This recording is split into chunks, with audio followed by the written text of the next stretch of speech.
In this video, I will tell you how to block a person in TikTok.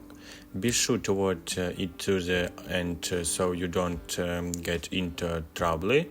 Don't forget to give this video a thumbs up and subscribe to my channel.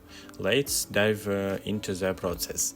First, open the TikTok app and go to the profile of the user you want to go block. Blocking someone is super easy. Here is what you need to do. Click on the share arrow located in the top right corner of the user's profile.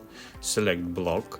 Once block it, the user will not be able to send you messages, see your post, or find your profile. They will not receive any notifications about the blocking. If you don't see the dot icon on a user's profile, it may mean you need to update the TikTok app.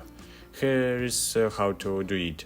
Go to the App Store for iOS or Play Store for Android. Search for TikTok. If you see an updated button, click on it to make sure you have the latest version of TikTok installed. That is it. Locking a user into TikTok is a simple process that provides a more positive experience of the platform.